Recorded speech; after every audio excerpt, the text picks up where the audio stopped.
Ένας διεθνής διαγωνισμός που διεξάγεται κάθε χρόνο στον αρχαιολογικό χώρο των Φιλίππων αναδεικνύει την πολιτισμική κληρονομιά της Ελλάδας, δίνοντας παράλληλα την ευκαιρία στους φοιτητές των νομικών σχολών της Ευρώπης να εξοικειωθούν με τις βασικές έννοιες του ιδιωτικού δικαίου της αρχαιότητας, οι οποίες αντανακλώνται και στα σύγχρονα συστήματα δικαίου. Η νομική σχολή του Πανεπιστημίου Αθηνών διακρίθηκε στον τρίτο Διεθνή Διαγωνισμό Εικονικής Δίκης Ρωμαϊκού Δικαίου, που διεξήχθη το Μάρτιο του 2010 στο Ημαρέ της Καβάλας και τον αρχαιολογικό χώρο των Φιλίππων, υπό την αιγίδα του Ινστιτούτου Μοχάμεντ Αλή για την έρευνα της Ανατολικής Παράδοσης. Η ομάδα του Πανεπιστημίου μας, απαρτιζόμενη από τις φοιτήτριες Αρτεμισία Παπαδάκη, Ηλέκτρα Θανασίου Ιωάννου, Μαρία Παπούλια και Αγγελική Κοφοπούλου, έλαβε το πρώτο βραβείο. Η δε Αρτεμισία Παπαδάκη πήρε το βραβείο του καλύτερου ρήτρα μεταξύ όλων των διαγωνιζομένων φοιτητών. Στο διαγωνισμό μετήχαν οι νομικές σχολές των πανεπιστημίων του Cambridge, της Οξφόρδης, του Tübingen, του Trier, της Βιέννης, της Liège, της Νάπολης και της Αθήνας. Κριτές του διαγωνισμού ήταν οι καθηγητές των διαγωνιζομένων πανεπιστημίων, καθώς και διακεκριμένοι νομικοί. Η σχολή μας μετήχε και το 2011 και το 2012 στον ίδιο διαγωνισμό, φτάνοντας μέχρι τον τελικό και λαμβάνοντας και το 2012 τη δεύτερη θέση. Οι διακρίσεις της ελληνικής συμμετοχής τιμούν ιδιαίτερα την παράδοση της Νομικής Σχολής Αθηνών στη μελέτη του ρωμαϊκού δικαίου. Η σχολή μας συμμετέχει κάθε χρόνο σε ένα μεγάλο σπουδαίο ρητορικό διαγωνισμό που γίνεται ανάμεσα σε πολύ σπουδαία ευρωπαϊκά πανεπιστήμια, στην Καβάλα, στους Φιλίππους, αφορά μια εικονική δίκη ρωμαϊκού δικαίου. Όπως είναι γνωστό, η σχολή μας έχει μεγάλη παράδοση στο ρωμαϊκό δίκαιο. Ο διαγωνισμός μάλιστα είναι αφιερωμένος σε δύο παλιούς δασκάλους μας, το Μαριδάκη και το Ζέπο, και είμαστε πάρα πολύ υπερήφανοι διότι τα παιδιά μας σημειώνουν εξαιρετικές επιδόσεις. Πριν από 2 χρόνια είμαστε πρώτοι, φέτος είμαστε δεύτεροι και μας κάνουν υπερήφανους διότι στηρίζουν την εικόνα της σχολής μας και του πανεπιστημίου μας και αποδεικνύουν ότι το δημόσιο πανεπιστήμιο έχει αξία και ότι μπορεί να έχει μεγάλες επιτυχίες και μπορεί να παρουσιάζει μια εικόνα εντελώς διαφορετική από εκείνη που ορισμένοι επιμένουν να του προσδίδουν. Ο διαγωνισμός πραγματοποιείται στο Φόρουμ Ρωμάνουμ των Φιλίππων, στον ίδιο χώρο που διεξάγονταν οι δίκες και κατά τη ρωμαϊκή εποχή. Ο διαγωνισμός άρχισε να διεξάγεται το έτος 2007 στην Καβάλα με πρωτοβουλία του διδάκτορα νομικής σχολής της Οξφόρδης, κ. Πασχάλη Πασχαλίδη, ο οποίος είχε την πρωτοβουλία να συγκεντρώσει σε έναν ιστορικό χώρο, αυτό της Καβάλας, σημαντικούς φορείς στον χώρο του ρωμαϊκού δικαίου. Σκοπός του ρητορικού διαγωνισμού είναι να προάγει την ευγενή άμυλα των Ευρωπαίων φοιτητών σε έναν ιστορικό χώρο με ιδιαίτερη συμβολική σημασία.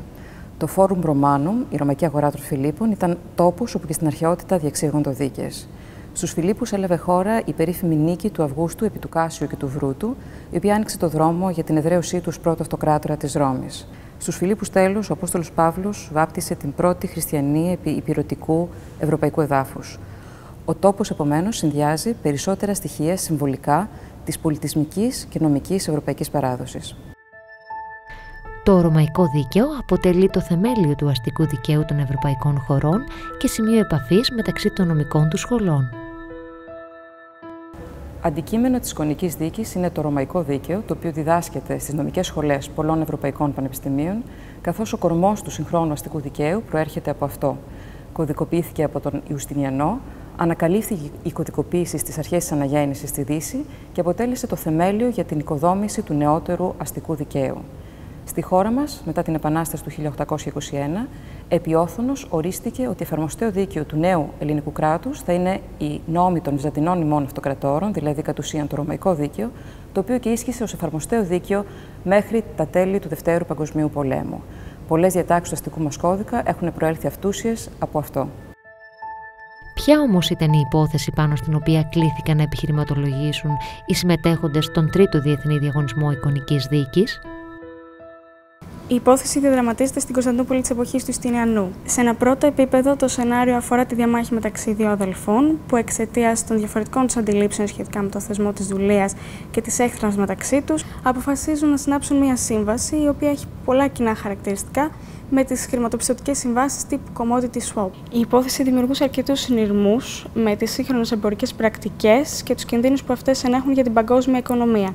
Σε ένα δεύτερο επίπεδο, ανακύπτει το ζήτημα της προσβολής της προσωπικότητας ενός θειασότη της δουλείας κατά τη διάρκεια μιας φιλοσοφικής αντιπαράθεσης. Αυτό λοιπόν το παιχνίδι μεταξύ ρωμαϊκού και σύγχρονου δικαίου και των ιδεών που αντανακλώνται κατέστησε τη διαδικασία πολύ ευχάριστη και δημιουργική, καθώς όλοι οι φοιτητές αναγνωρίζαμε στοιχεία, σύγχρονα νομικά στοιχεία, σε μια υπόθεση που εκτελήσεται τον 6ο μετά Χριστό αιώνα. Βέβαια, η προετοιμασία των αγορεύσεων δεν ήταν κάτι το εύκολο, καθώς απαιτεί το πολύμηνη έρευνα των πηγών και μελέτη, καθώς και αλλεπάλληλες πρόβες, γιατί όλα γίνονται προφορικά και στα αγγλικά. Για τους φοιτητές των Ευρωπαϊκών Νομικών Σχολών που συμμετέχουν στο συγκεκριμένο διαγωνισμό, απαιτείται κάθε φορά εντατική προετοιμασία. Υπάρχει συγκεκριμένος τρόπος που μιλάμε και μέσα στο συνολικό χρόνο, ακριβώς 20 λεπτά, πρέπει να αναπτύξουμε τα επιχειρήματα υπέρ του πελάτη μας, εφαρμόζοντας το δίκαιο της εποχής, όπως αυτό έχει διασωθεί από τις διατάξεις του Ιουστινιανού. Οι διατάξεις είναι στα λατινικά βέβαια, αλλά μπορούμε οι διαγωνιζόμενοι να επικαλούμαστε και τις αγγλικές μεταφράσεις που υπάρχουν, όπως και φυσικά αυτούς τα λατινικά αν θέλουμε, έχοντας προηγουμένως ετοιμάσει υπομνήματα τα οποία περιέχουν συγκεντρωτικά τις διατάξεις, τις οποίες ύστερα από την εντελεχή μας έρευνα στους κώδικες, θέψαμε σκόπιμο να αποτελέσουν την νομική μας βάση. Πρέπει να βρούμε δηλαδή ποια είναι η λύση υπέρ του πελάτη μας και μαζί με τα πραγματικά περιστατικά, το ιστορικό δηλαδή της υπόθεσης, να τα δέσουμε όλα αυτά σε ένα άρτια νομικά και ρητορικά δικόγραφο. Κάθε διαγωνιζόμενος πρέπει να είναι έτοιμος να ανταπεξέλθει σε δύσκολες ερωτήσεις κρίσης που παρεμβάλλονται κατά τον χρόνο ομιλίας του, να μάθει να μιλάει με συγκεκριμένο τρόπο, τηρώντας τους κανόνες της εικονικής δίκης. Βαθμολογούμαστε με βάση τη γνώση του δικαίου, την εφαρμογή του, την ικανότητα να απαντάμε τιμόλογα στις ερωτήσεις, την τήρηση του χρόνου, την ευγένεια, την όλη παρουσία μας ως δικηγόροι. Αξιολόγηση επομένως με βάση τις νομικές μας γνώσεις, την ρητορική μας ικανότητα και την όλη συμπεριφορά μας έναντι του δικαστηρίου. Ο ιδιαίτερος αυτός διαγωνισμός προσφέρει στους φοιτητές μια μοναδική ευκαιρία να καλλιεργήσουν και να αναδείξουν ικανότητες και δεξιότητες πολύτιμες για την άσκηση του μελλοντικού τους επαγγέλματος. Η πρωτοβουλία διεξαγωγής ενός τέτοιου διαγωνισμού είναι πρωτοφανής, όχι μόνο για τα δεδομένα του Ελληνικού Πανεπιστημίου, αλλά και της Ελλάδος εν γέννη.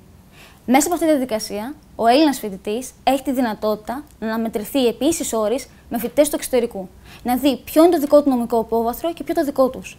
Κυρίως όμως, ανατρέχοντας τις διατάξεις του ρωμαϊκού δικαίου, έχει τη δυνατότητα να αναπτύξει και να οξύνει το νομικό του εισιτήριο. Κυρίως να χρησιμοποιήσει τον ορθό λόγο, προσπαθώντας και επιχειρώντας να πείσει κάθε φορά τους κριτές δικαστές. Μέσα από αυτή τη διαδικασία αποκτά εφόδια για μια ζωή. Και εφόδια που είναι χρήσιμα στη φαρέτρα όχι μόνο του νομικού, αλλά του κάθε πολίτη. Η διοργάνωση αποτελεί για τους φοιτητές γέφυρα μεταξύ των πανεπιστημιακών τους σπουδών και της αγοράς εργασίας.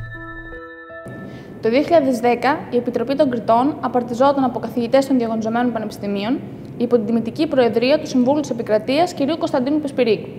Ο διαγωνισμός στην Ελλάδα μπόρεσε να πραγματοποιηθεί χάρη σε χορηγίες ελληνικών δικηγορικών εταιριών και μιας αγγλικής, και αυτό είναι εξαιρετικά σημαντικό, ιδίως σε μια περίοδο κρίσης, εφόσον συντελεί στη διασύνδεση του ελληνικού πανεπιστημίου με το χώρο της αγοράς, διανοίγοντας τους επαγγελματικούς ορίζοντες και στηρίζοντας επαγγελματικές συνεργασίες. Η διπλή πρωτιά της ομάδας της Νομικής Σχολής του Πανεπιστημίου Αθηνών ήλθε ως επιστέγασμα των κόπων και των προσπαθειών της. Ο Διεθνής Διαγωνισμός Εικονικής Δίκης Ρωμαϊκού Δικαίου αποτελεί έμπνευση για τους φοιτητές των νομικών σχολών ολόκληρης της Ευρώπης.